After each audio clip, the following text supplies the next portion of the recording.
Far, far away in a corn country lived a beautiful girl. Now her name was Rindersella, and Rindersella lived with her two Sigliusters and a Sigliette Muster. Now Rindersella and everybody in the Pransome Hens of this corn country decided to give a Bancy Fall, and he invited all the beautiful girls to come and dance.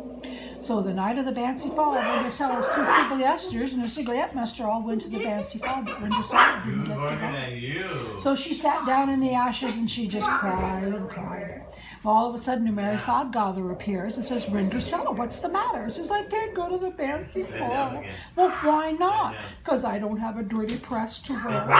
Well, that's no problem. So she gets out a Wadget Mom, taps her on the head, and lo and behold, she's got a dirty press on. So off she sits down in the ashes and starts to cry again. Mary Fodgather says, well, what's the matter now? She says, I don't have any way to get there. So they go out into the garden, and Mary Fodgather finds a pumpkin, touches it with her Wadget Mom, lo and behold, she's got a pumpkin poach to ride to the Bancy Fall in. So she rides down the road, and as she's leaving, Mary Fodgather says, be sure and leave at midnight, because then the spell is broken. So when she gets to the Bancy Fall, the Pransome Hens took one look at her and just lull in love with her. Well, they danced all night. All of a sudden, the clock struck 12, and Rindersella had to leave. So she's strunning down the rares, and as she's strunning down the rares, she slops her dripper. But she has to leave it behind, so she jumps in the pumpkin poach and heads for home.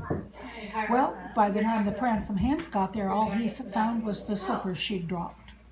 Drippers she'd slopped, sorry.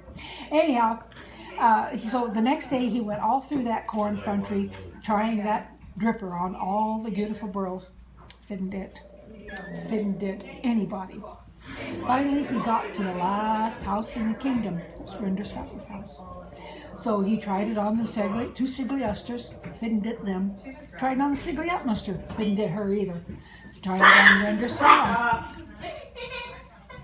Tried it on Rindersella, and it did it. Mary Fodgather appeared, touched her on the head with a Wadget Mom, and lo and behold, she's got her pretty press back on. So the Pransome Hens takes her back to the castle, and they get married and live happily ever after. Now the story of the Maury is, if you want a Pransome Hens to lull and fight with you, you got to be sure to slop your dripper. Gotta slop your dripper.